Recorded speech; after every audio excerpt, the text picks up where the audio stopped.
Welcome back to Mortgage Wisely. I'm your host, Dave Boswell, and today we're going to review the 4 options you have to pay for private mortgage insurance, aka PMI. Although the most common option is to pay monthly, it's important that you have a home loan consultant recommend an option that is the best fit for your short and long-term home ownership objectives and financial goals. Before we get into each option, it's important to note that mortgage insurance is based on an annual insurance premium and is heavily dependent on your loan to value, your debt to income ratio, credit rating, and how you decide to pay for the policy.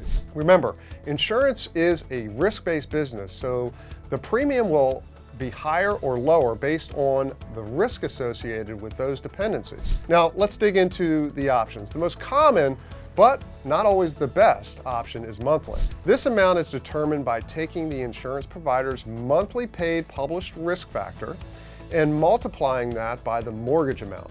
This will give you the annual premium, which is then divided by 12 to determine the monthly amount.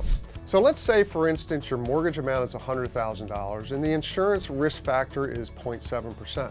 The lender will multiply the $100,000 mortgage by 0.7%, which equals a $700 annual premium. This is then divided by 12 to get a monthly amount of $58.33, which will be added to your total monthly mortgage payment. Instead, you may elect to pay the premium up front as a single premium with cash out of your pocket. This is generally the cheapest way to pay for mortgage insurance because you're willing to pay a large sum to the insurance provider in advance. Using a single premium paid risk factor, the lender will determine the annual premium which you will pay at the time of closing. The calculation here might be $100,000 times 2.2%, which is $2,200.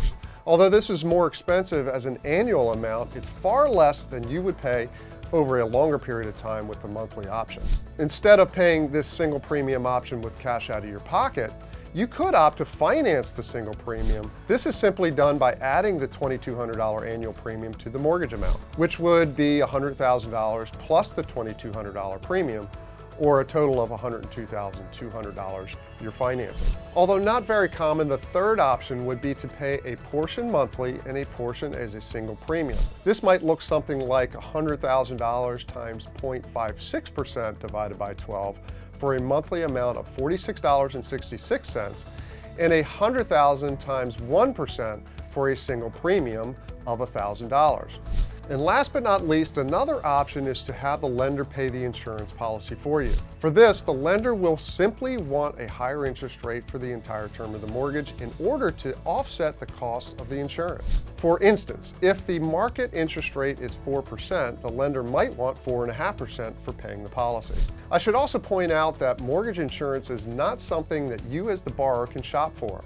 The lender will offer you options based on the rates they are provided by the insurance providers themselves. Again, with so many options, I encourage you to have a home loan consultant recommend one that's best for your situation. As always, thank you for tuning in, and your questions and comments are always welcome.